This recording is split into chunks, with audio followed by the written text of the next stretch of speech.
recordemos, estamos hablando de la ley y la gracia, y hemos citado San Juan 1 del 16 al 17, que nos dice que la ley vino ¿por quién? Moisés, y la gracia por Cristo.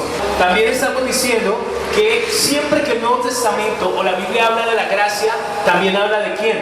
De Jesús. Y 2 Corintios 13:14 dice, léalo conmigo, la gracia del Señor Jesucristo, el amor de Dios y la comunión del Espíritu Santo sea con todos vosotros. Amén.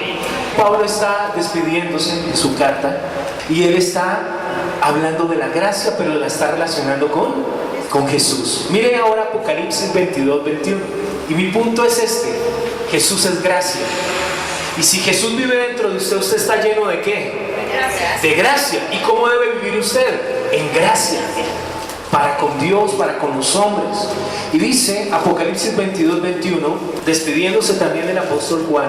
Juan fue el que escribió Apocalipsis. Dice, la gracia del Señor Jesucristo, o del Señor Jesús, sea con todos. Amén.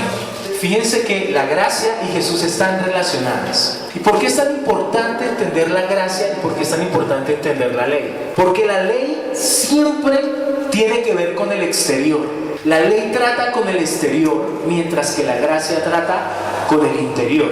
¿Y esto por qué es tan importante?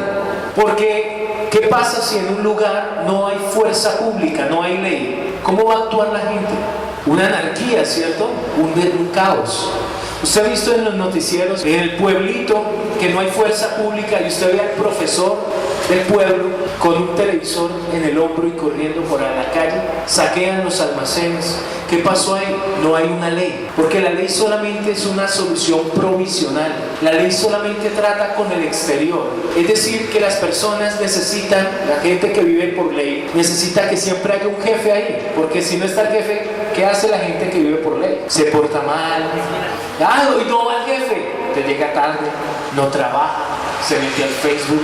Como nadie me está viendo, la ley hace que hayan cámaras de seguridad. La ley hace que los hijos dicen, ay, como no está mi papá, hagamos fiesta, no están los papás.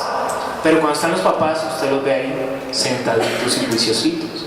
Como nadie me está viendo, pues yo puedo hacer y deshacer. Esa persona vive por ley y no por gracia. El que vive por gracia, no importa que lo vean o no lo vean, porque la gracia es una solución del corazón, mientras que la ley solamente trata con tu exterior.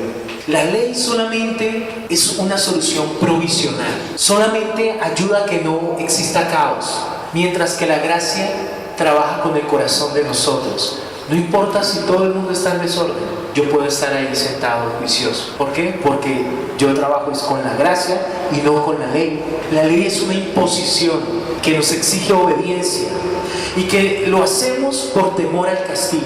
Miren lo que es la ley. La ley es una imposición, nos exige la obediencia. ¿Y por qué lo hace? Por temor al castigo. Ahora voy a ponerles un ejemplo entre la ley y la gracia. Digamos que está el soldado en el batallón. El superior le dice, soldado, mañana lo espero aquí a las 3 en punto. Y él va a estar ahí a las 3 en punto. Y él llega a las 3. ¿Por qué lo hizo? ¿Por ley o por gracia? Por ley, porque él tiene temor al castigo. Digo, si no estoy allá a las 3, me ponen a voltear. Pero, ¿qué pasa si la novia, el día de descanso, el único día que tiene descanso ese soldado, y le dice, te espero a las 3 en el cine? Y él está ahí a las 3. ¿Usted por qué cree que él fue? Por gracia. ¿Por amor? ¿Por temor o por amor? Por amor, ¿cierto? Claro que depende de la novia, que sea muy brava, también por temor. ¿Usted puede hacer las cosas por temor o por amor? ¿Usted cómo prefiere vivir? ¿Por ley o por gracia? La gracia nos lleva a hacer las cosas por amor. Usted no viene a la iglesia porque le toca, por ley. Porque si usted viene a la iglesia porque me toca, si usted ve el discipulado porque le toca, ¿usted está viviendo por ley o por gracia? Por ley. Y hay gente que no ha entendido este concepto y me llaman, piensan que yo soy Dios. Me llaman y me dicen, pastor, yo no voy a ir el domingo a la iglesia. Yo, bueno, usted verá con Dios. Yo no soy Dios. A usted le da pena es con Dios, no conmigo, ¿cierto? Usted y Dios, usted y su relación con el Señor. Pero la gracia hace que tú vayas a la iglesia porque tú amas ir a la iglesia, no porque te toca. No es una carga, no es una obligación. es un deseo de tu corazón. Tú disfrutas la presencia de Dios. Tú amas orar. Tú amas cantarle a Dios. Tú amas estar en la palabra. El que está bajo ley, este pastor, mire, ya son las 12:30 y nada que termine. Y dijo como 3 veces que ya iba a acabar. Y nada que acaba. El que está con gracia, que él no tiene problema. Siga, pastor, hágalo. Yo vengo el martes al discipulado. Yo vengo el jueves al ayuno. Y él quiere más. ¿Por qué? Porque él no vive por ley, porque le toca. Él no viene a este lugar porque le toca. El diezmo. Yo diezmo porque me toca. Porque, uy, qué pena que yo no eche nada en el sol. No, hermano, usted debe hacerlo porque usted ama a Dios, por gracia. No lo haga por ley. Porque cuando hacemos las cosas por ley, no va a producir un buen fruto. Amén. ¿Saben? Cuando hacemos las cosas por ley, se llama una obra muerta. Es decir, la Biblia dice que nosotros debemos hacer buenas obras, ¿cierto? La Biblia lo dice. De hecho, la Biblia dice que cuando Cristo nos promete esto, que cuando tú te encuentres con Jesús, Él va a hacer una entrega de premios. Y Él te va a dar un premio de acuerdo a las obras que tú hiciste. Pero si tus obras fueron con una mala actitud, o por obligación o por ley, esa obra queda tachada en el listado. Entonces usted dice, Señor, mira, acá está listado 100 obras. Y el Señor dice, sí, pero mira, aquí lo hiciste porque te tocó, aquí lo hiciste por obligación, aquí lo hiciste de mala gana. Entonces estas obras no cuentan. Estas obras son obras muertas. Estas sí las hiciste bien. Amaste ir a la iglesia, amaste levantarte 21 días de consagración. No lo hiciste porque te tocaba, sino porque tú querías. Entonces eso sí cuenta. Y entonces hay una bendición. Pero si la obra es muerta, no tiene bendición. Vaya conmigo a Hebreos capítulo 6, por favor, para que usted comprenda lo importante que es este tema en la Biblia. Y yo creo que al que es niño hace las cosas por ley, pero el que ha madurado ya las hace por gracia. El que es niño actúa por ley, o sea, porque le toca. Entonces, tienda la cama. Él no quiere, ¿verdad? Pero el que ha madurado, el que es adulto, sabe que él dice, no, yo no voy a dejar esta cama así desordenada, ¿verdad? El que actúa como niño, cómase la sopa. Yo recuerdo que yo no tomaba sopa, no tomaba verduras, no me gustaban. Pero hoy en día a mí me encantan las sopas y me encantan las verduras, porque ya maduré. Ya entendí que sí es importante para mí comerme la oyama y comerme la fruta. Es importante, ya me gusta, lo disfruto porque ya soy adulto. Pero el que es niño no entiende y lo hace porque le toca. Cuando tú has madurado, tú no actúas por ley, tú actúas por gracia. Has madurado, has entendido que no es por obligación. Y Hebreos capítulo 6, ¿ya llegó allí?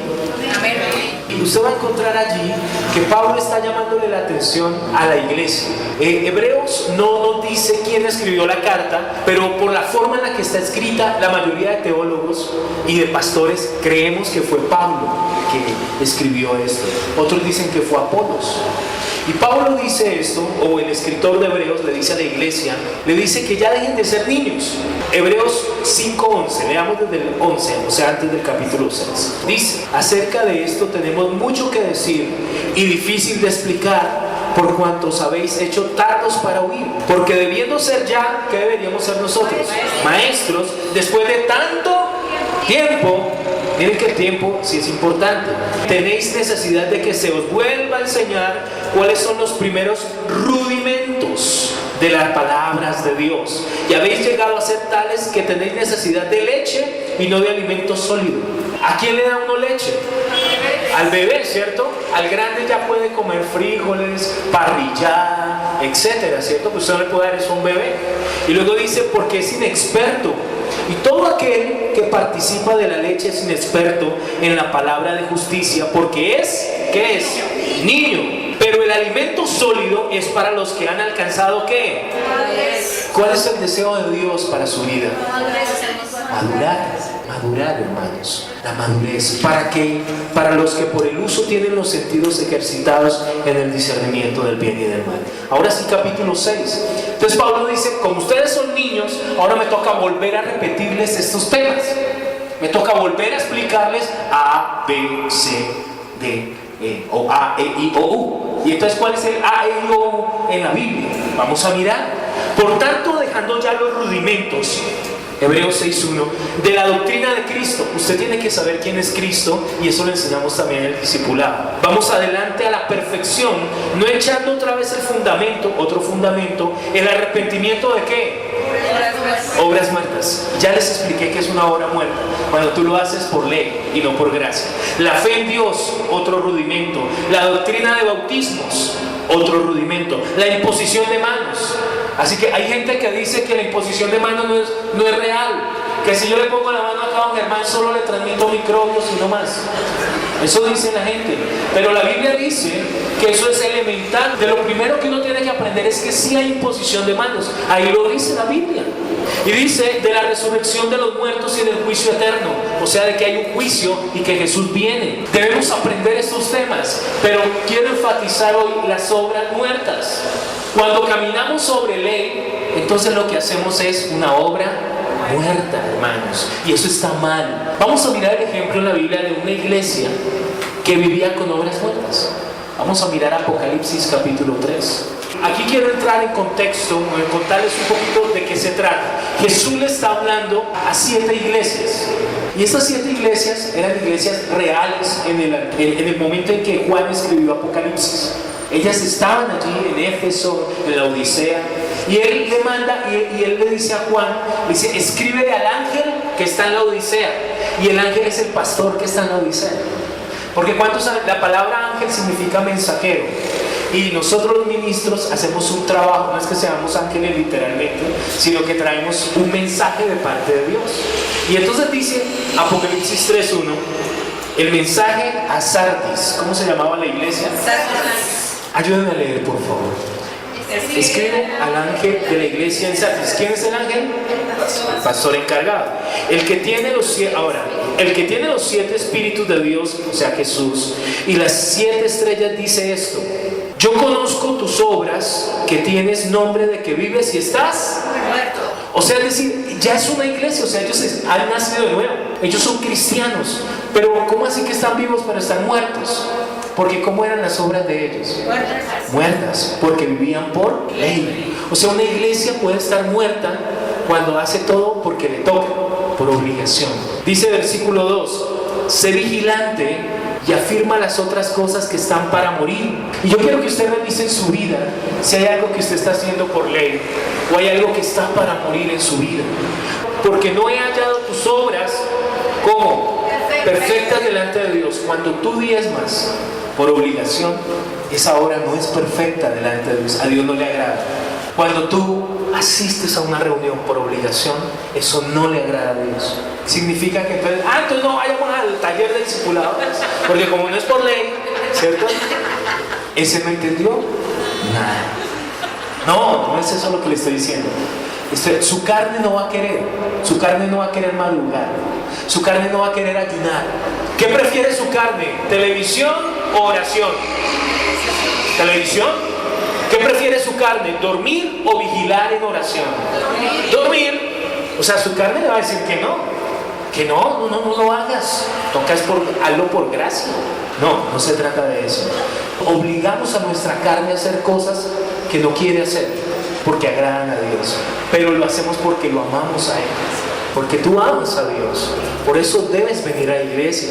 Y dice esto, versículo 3, acuérdate pues de lo que has recibido y oído, y guárdalo y arrepiéntete, pues si no velas, vendré sobre ti como ladrón, o sea, cuando nadie lo está esperando, y no sabrás a qué hora vendré sobre ti. Porque tienes unas pocas personas en Sardis que no han manchado sus vestiduras y andarán conmigo en vestiduras blancas, porque son dignas. Entonces no seamos como la iglesia de Sardis, que hace las cosas por ley y no por gracia. ¿Cuándo estás ayunando por ley? Cuando tú estás esperando que se acabe para poder ir a comer. Eso es ayunar por ley, ¿no creen?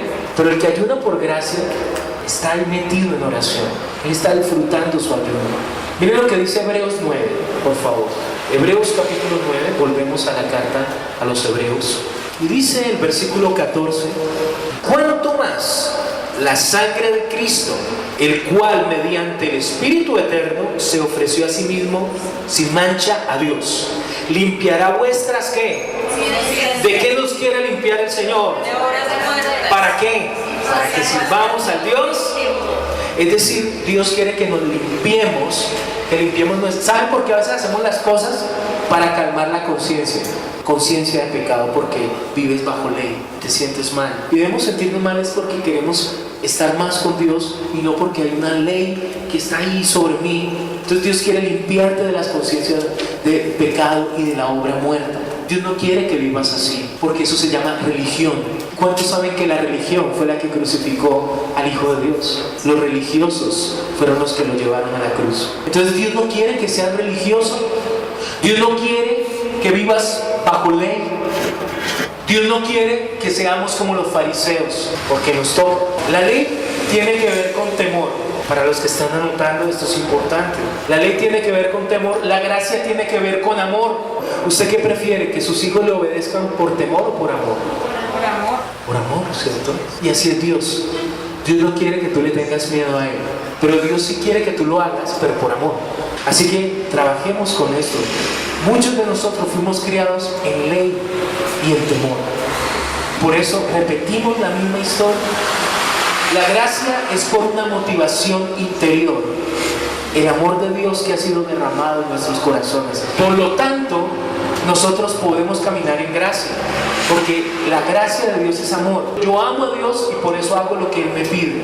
La gracia tratará siempre con tu interior, ya lo había dicho, y la ley para impedir el exterior. Pero muchas personas hacen lo correcto solamente mientras están siendo controlados. Cuando no hay quien nos vigile, sale lo que realmente hay en el corazón. Y me preocupan los niños y los jóvenes, porque muchas veces ellos se vuelven como bipolares, tienen como doble personalidad. Usted los ve así, pero cuando no está el papá, cuando no está la iglesia, cuando no está el pastor, entonces son tremendos. Y nosotros necesitamos generar gente íntegra. ¿Y qué es la integridad? La integridad es, si yo tomo una manzana y la secciono, la parto, la divido, ya no es íntegra, ¿cierto? Ya la separé, la dividí. Lo mismo es una persona que no camina en integridad. Es uno en la casa, es otro en el trabajo. En el trabajo es el de los chistes de doble sentido. Pero en la iglesia no, en la iglesia es juicioso. Y en la casa también es juicioso. O a veces no, a veces es diferente a como es en la iglesia. Y nosotros no estamos caminando en integridad. Si tenemos diferentes facetas, tenemos que corregir esto. Tenemos que ser íntegros para ser como el Señor Jesucristo. Entonces no hagamos las cosas por ley. Camina con integridad, camina por gracia.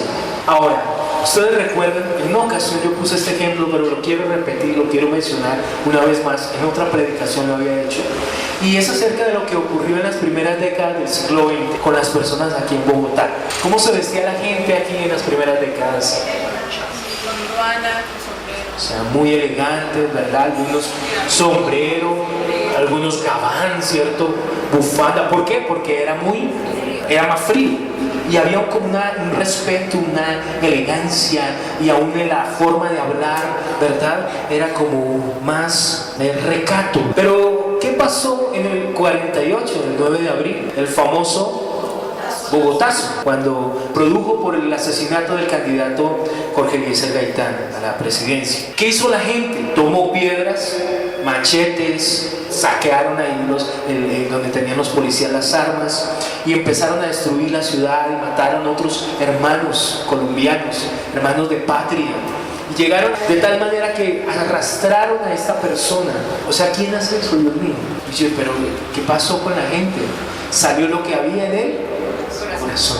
Y empezaron a saquear los almacenes. Arrastraron a una persona, además de que la mataron, la arrastraron hasta el palacio.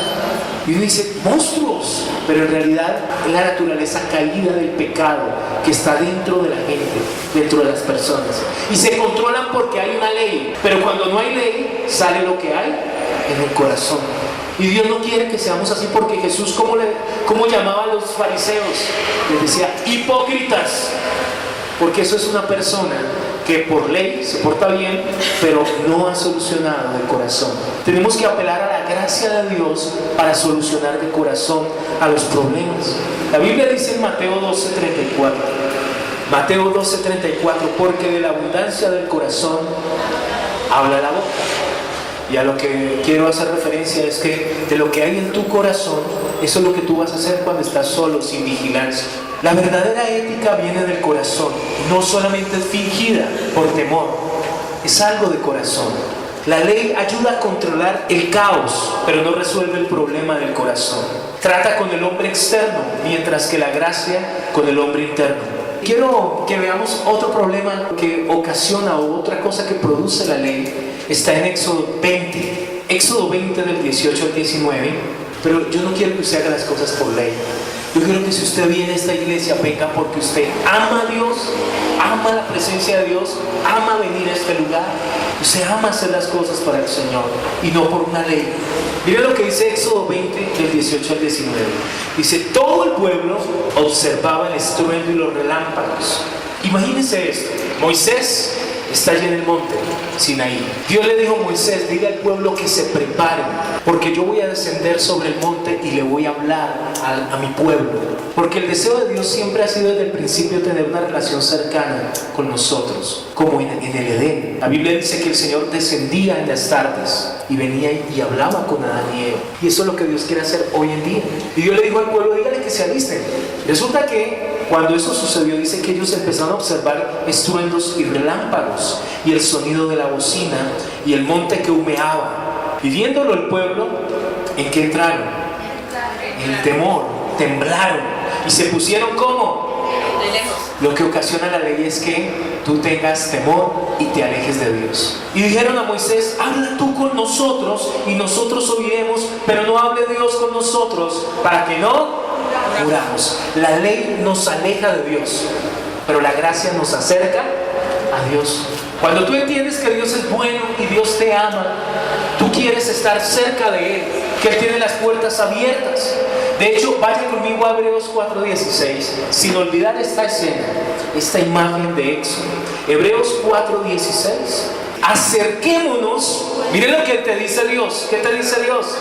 Acércate. Acerquémonos pues ¿cómo? Confiadamente. ¿A dónde? Al trono.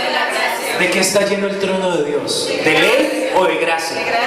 Gracia. Dice, ¿para alcanzar qué? Misericordia. Dios es misericordioso. Y allá otra vez, gracia para el oportuno. O sea, la ley te aleja de Dios, la gracia te acerca a Dios. La gracia es el amor de Dios jalándote. Jeremías dice: Él nos atrajo con cuerdas de amor, dice la Biblia. Tú tienes que acercarte a Dios con amor. La ley tiene un gran problema y es que genera intermediarios. ¿Qué dijo el pueblo cuando no quisieron? Entraron en temor. Moisés, hable usted con Dios y viene y nos cuenta. Y eso es algo que pasa hoy en día también en las iglesias. Pastor, ore por mí, ore por esto. Pastor, ¿le ha mostrado algo el Señor? La gente lo usa uno como un intermediario. O sea que están viviendo en ley, en religión. La religión dice: hay intermediarios. La gracia, que dice: ven tú directamente, porque Él es tu papá también. Ahora, yo puedo orar por usted, por supuesto. Yo estoy para bendecir su vida y oro por usted, sin que usted me lo diga. Yo sí oro por usted y usted puede contarme: está pasando esto, esta situación, ayúdenos a orar y yo le voy a ayudar a orar. Solamente que hay personas que le entregan la responsabilidad al intermediario y ellas no oran. Es más como una pereza espiritual. Pastor, ore por esto, pero ellos no oran. Y eso es religión. Y Dios dice: deja la pereza espiritual. Ven tú a mi presencia, acércate confiadamente. La gracia te acerca, la ley te aleja por causa del castigo. La ley genera mentalidad religiosa, que no te puedes acercar a Dios. Y eso fue lo que nos enseñaron desde pequeños, ¿no? Nos enseñaron que Dios no puede ver el pecado. Dios es santo y Él no puede ver el pecado. Pero yo les pregunto, cuando Adán pecó en el Edén, ¿quién fue el primero que llegó? Dios. Él llegó a arreglar las cosas. Adán, ¿dónde estás? Pero Adán, ¿qué hizo? Se escondió. ¿Por qué se escondió? Porque entró, dice: tuve miedo y me escondí. O sea, entró en ley, en religión. ¿Y qué hizo para calmar su conciencia? Se cubrió con unas hojas de higuera. Eso es religión. Y a veces queremos tapar las cosas. Por eso hay gente que dice: yo no voy a la iglesia, pero mire, ahí mando la plata, llévela para allá, para la iglesia. Está calmando su Conciencia. Y eso ha sucedido en esta iglesia. Yo no voy, pero ahí mando el diezmo. Porque la persona vive bajo ley, quiere calmar su conciencia. como el matón, el sicario, que después de matar o antes de matar lleva un mercado a la iglesia. Así hay personas que viven, de pronto no en ese nivel, pero sí tratan de calmar su conciencia con obras muertas, pero Dios no cuenta esas obras. Así que acércate al Señor. Él es todopoderoso, es decir, que no hay nada que Él no pueda hacer. O sea que Él sí puede estar donde hay pecado, solo que a Él no le gusta, es diferente. A Dios no le gusta el pecado. Ahora, no fue Dios quien puso la distancia entre los hombres y Él. ¿Quién puso la distancia? El hombre, ¿cierto? Adán fue el que se escondió porque tuvo miedo. ¿Quién fue en Éxodo el que puso la distancia? ¿Dios o el hombre? El pueblo no quiso, Israel no quiso hablar con Dios. Entonces, cuando tenemos una mentalidad de ley, ¿qué hacemos? Huimos de Dios. Yo no voy a la iglesia mejor. Dios está bravo, Dios está enojado y caminamos en religiosidad. Pero la gracia te acerca a tener una relación con Dios y una comunión con Él. Entonces, el deseo de Dios siempre ha sido una relación estrecha. Por favor, no ponga intermediarios. Vaya conmigo a 1 Timoteo 5. 1 Timoteo, capítulo 2, versículo 5. No quiero que usted me malinterprete o no hacerme entender, ¿sí? Sino, si usted necesita que yo ore por sanidad, yo voy a orar por usted por sanidad. Si usted necesita que oremos por provisión, yo voy a orar. Pero ¿qué quiere Dios? Que usted mismo ore por eso. Usted mismo crea por su sanidad, usted mismo crea por su provisión. De hecho, estaba leyendo un libro que dice que la iglesia del primer siglo, que es la que habla de Hechos de los Apóstoles, no tenía como esa imagen de clero y el pueblo, sino que toda la iglesia participaba de los oficios de la obra de Dios. Es decir, todos predicaban, todos servían, todos eran llenos del Espíritu Santo. Pero con los años, en el siglo II ya de la iglesia, ya la gente entró en esa imagen. Allá está el clero y acá está el pueblo. Y Él y Dios. Y Dios no quiere que tú te separes de Él por un intermediario. Dice 1 Timoteo 2:5, léalo conmigo. Porque hay un solo Dios y un solo mediador entre Dios y los hombres. Solo hay uno, hermanos. ¿Y cómo se llama? Jesucristo.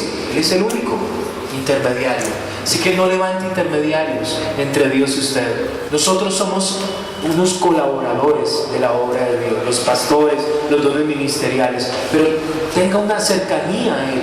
Entonces, ¿para qué sirve la ley? Si la ley ocasiona todo esto, ¿para qué Dios le dio la ley a Moisés? La ley tiene dos propósitos. El primer propósito está en Romanos 3:20, y es que la ley nos permite conocer el pecado. La ley nos permite conocer el pecado. Y dice Romanos 3:20, ¿está allí? Dice, ya que por las obras de la ley ningún ser humano será justificado delante de Él. Mire esto, por más que usted haga obras, usted no se puede justificar delante de Dios, porque por medio de la ley es que el conocimiento de Él. O sea, ¿para qué Dios nos dio la ley? Para que nos diéramos cuenta que nosotros éramos pecadores. Miren, la ley es como cuando usted está sucio, usted estuvo haciendo deporte, no sé, o pintando la casa, y usted está sucio, y usted va al baño, o el lugar de su casa donde usted tiene un espejo, y se mira en el espejo.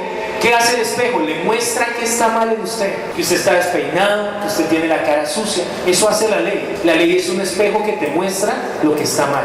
¿Pero usted se puede limpiar con el espejo? No.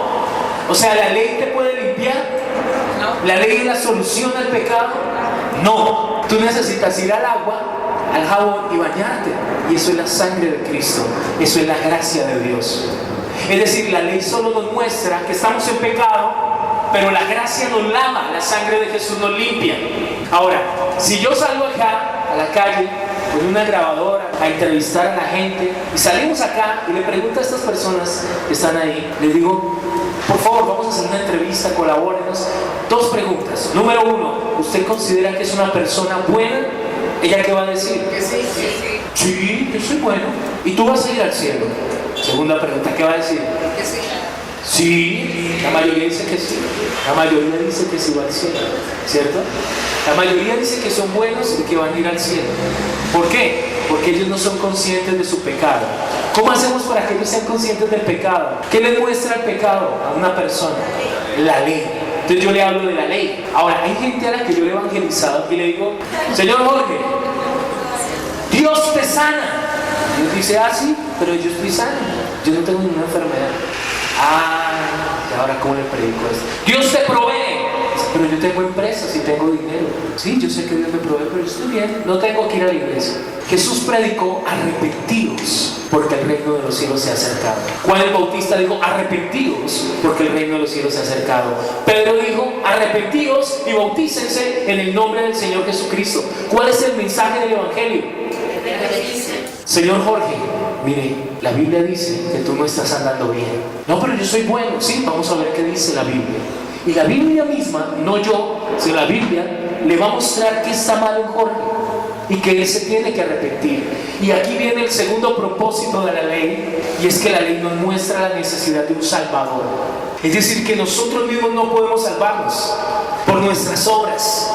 Nosotros mismos no podemos ir al cielo por nuestra propia capacidad, por más disciplina, autodisciplina, rectitud, limpieza, no igualarás el estándar de Dios. Necesitamos apelar a la sangre de Cristo, a la gracia del Señor. Entonces la ley solo nos muestra el pecado, pero no nos limpia. Miren lo que dice Gálatas 3, 24 al 25. Y este es el segundo propósito. La ley nos muestra la necesidad de un Salvador. Gálatas 3, 24 al 25. Nosotros debemos actuar con madurez, no por ley, sino por gracia. Y miren lo que dice Gálatas.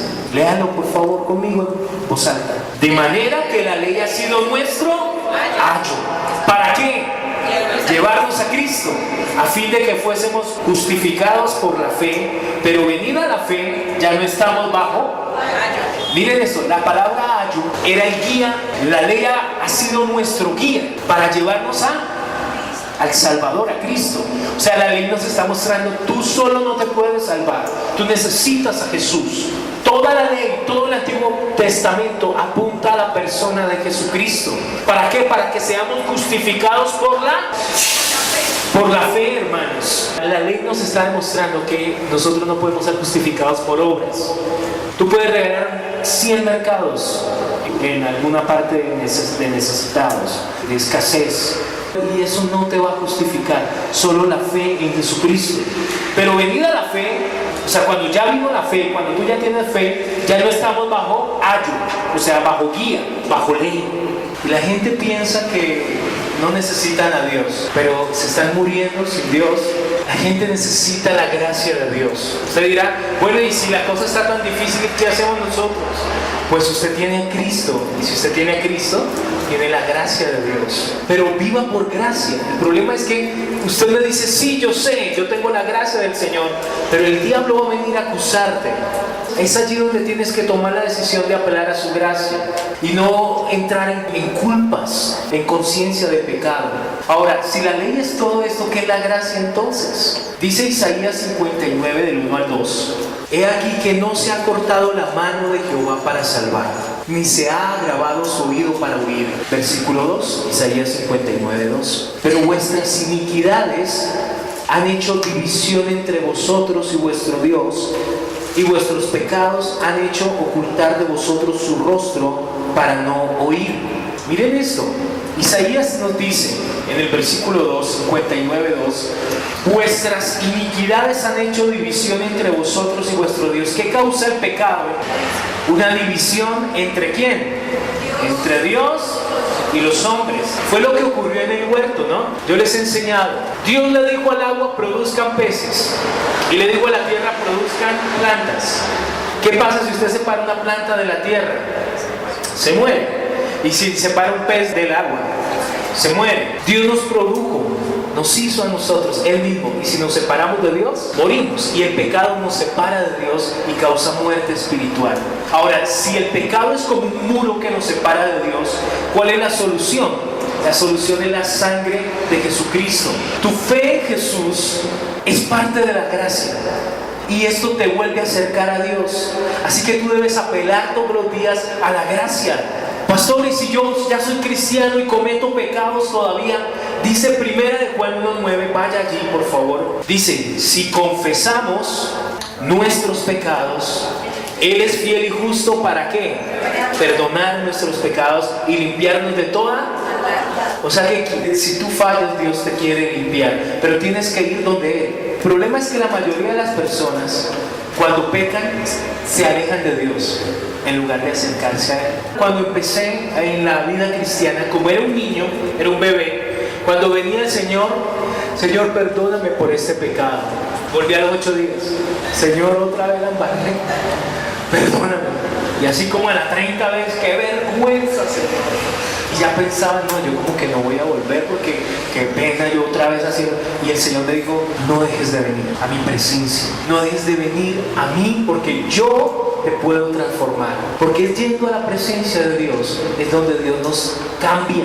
La Biblia dice eso. Él dice que nosotros somos transformados de gloria en gloria a su imagen. Dios nos transforma de gloria en gloria a su imagen. Pero cuando permanecemos delante de Dios, lo que tú ves, en eso te vas a convertir. ¿Qué pasa si usted empieza a ver solo canales deportivos? ESPN, Fox Sport y todos esos canales, bueno, puros canales de deportes. Usted los ve continuamente, todos los días. Usted tiene un tiempito y usted solo ve deportes y no más. Poco a poco, ¿usted de qué va a hablar? De deportes. Y de pronto incluso su ropa se vuelve deportiva. Y su entorno, quizás su habitación o sus amigos. Y oiga, si supo cómo quedó el Barcelona y cómo quedó el Real y tal cosa. Y usted va a empezar a hablar solo de eso. ¿Por qué? Porque lo que tú ves en eso te conviertes. Pero si tú empiezas a ver a Dios, y todos los días vas a Dios, poco a poco te vas a convertir en alguien muy parecido a Dios. Amén. Amén. Nos transformamos de gloria en gloria a su imagen. Es cerca de Él. Por eso Él dijo en San Juan 15:5, yo soy la vid, vosotros los pámpanos, o sea, las ramas. El que permanece en mí y yo en Él, este lleva fruto, porque separados de mí, ¿qué? Nada podéis hacer. Entonces, ¿qué pasa si usted se separa de Dios y actúa por ley? Se aleja. Dice, no, tengo temor, Dios es bravo, tal cosa, yo no vuelvo por allá. ¿Qué pasa? Nada puedes hacer. Pero si tú vienes a la gracia, apelas a la presencia de Dios, vienes, eres transformado de gloria en gloria. La sangre de Jesús te lava y te cambia. No se trata de las obras de la ley, de lo que tú puedas hacer para vencer el pecado. Se trata de la obra perfecta de Cristo en la cruz. La obra perfecta de Cristo tiene 5 situaciones o 5 pasos, o más bien 5 aspectos tiene la obra de la cruz. Quiero citar hoy Colosenses 2, 20 al 23. Le dice, pues si habéis ¿qué? Muerto con Cristo. ¿Cómo está usted? Muerto. ¿Pero qué se murió? El viejo hombre. En cuanto a los rudimentos del mundo, ¿por qué? Pregunta Pablo, como si vivieseis en el mundo, o sea, como si usted ya no fuera cristiano, os sometéis a preceptos, o sea, leyes, tales como no manejes, ni gustes, ni aun toques, en conformidad a mandamientos y doctrinas de hombres, porque la ley a veces la mezcla con tradiciones religiosas, cosas que todas se destruyen con el uso. Tales cosas tienen a la verdad cierta reputación de sabiduría. Es decir, hacer ciertas cosas tienen apariencia como de piedad, en culto voluntario, en humildad y en duro trato del cuerpo, pero no tiene valor alguno contra los apetitos de la carne. ¿Qué sí tiene valor? ¿Qué te puede ayudar en contra de tu carne? La gracia de Dios. Entender la obra de la cruz. Yo confío en que Cristo murió y mi viejo hombre está ya crucificado con Cristo. Y si usted lee en el capítulo 3, allí mismo de Colosenses, del 1 al 3, dice, si pues sabéis que, o sea, el Señor no lo dejó a usted muerto, Él lo resucitó. Usted ahora tiene una nueva vida, usted es una nueva criatura con Cristo. ¿Qué tiene que hacer ahora? Buscar las cosas donde está Cristo sentado a la diestra de Dios. Poner la mira en las cosas de arriba, no en las de la tierra, porque habéis sido ¿qué? Muerto, porque habéis muerto y vuestra vida está ahora escondida con Cristo en Dios. Así que estos 5 aspectos de la obra, quiero que usted lo repita para que nunca se lo olvide. Mire, esto es muy importante, que con Él somos juntamente crucificados. Diga, con Él somos juntamente crucificados. Con Él fuimos muertos, con Él fuimos sepultados, con Él fuimos resucitados y con Él somos o estamos sentados en lugares celestiales. Si usted tiene a Cristo en su corazón, usted fue crucificado, usted fue muerto y sepultado, pero usted resucitó y ahora espiritualmente usted está sentado a la diestra del Padre en lugares celestiales, como dice Efesios 2:6. Ahora, cuando usted confía en esta obra perfecta de Cristo, entonces usted ya no vive bajo ley. Usted sabe que no se trata de las obras que usted pueda hacer, sino de la obra perfecta de Jesucristo. Confíe en esa obra, confíe en Jesús, confíe en que Él es gracia, Él es perdón. Hoy en día hay malas doctrinas sobre la gracia. Se llama la gracia intensa o la gracia extrema. Y enseñan que la gracia es licencia para pecar. Es decir, como el Señor pues ya murió por nosotros, pues podemos pecar, porque para eso ya derramó la sangre. Y entonces no hay problema, entonces pequemos. Pero la Biblia dice, Pablo en sus cartas, de ninguna manera. De hecho, la gracia no es habilidad para pecar. La gracia es habilidad sobrenatural para no pecar. ¿Saben? Cuando yo estoy lleno de gracia, no peco, no porque me toca, sino porque Dios ha sido tan bueno conmigo que yo quiero retribuir o agradarlo, o yo quiero amarlo, yo quiero servirle, porque Él me mostró su gracia. Entonces yo camino en santidad. La gracia es habilidad sobrenatural de Dios para caminar en santidad. Entonces quiero concluir con 3 cosas. Número 1, lo primero que quiero que usted se lleve es que Jesús nos da acceso a la gracia. Concluyendo aquí sobre la gracia. Es decir, la ley vino por Moisés y la gracia por Jesucristo. Número 2, la gracia nos ayuda a caminar en santidad, no es licencia para pecar, nos ayuda a caminar en santidad. Y número 3, la gracia no es licencia para pecar. 3 cosas importantes sobre la gracia. Entonces, hermano, no haga las cosas para Dios por obligación, porque entonces estás caminando en inmadurez. Si caminas en inmadurez, no puedes ayudar a hermanos menores, porque tú mismo eres un niño. Dígale hoy al Señor que me ayude a crecer y a madurar, porque en Cristo nunca paramos de crecer. Es hasta que lleguemos a la plenitud, a la estatura del varón perfecto, Jesucristo. ¿Será que en 2 años voy a llegar a esa estatura? Dios mío, toda la vida voy a estar ahí trabajando. Póngase de pie, por favor. Vamos a orar.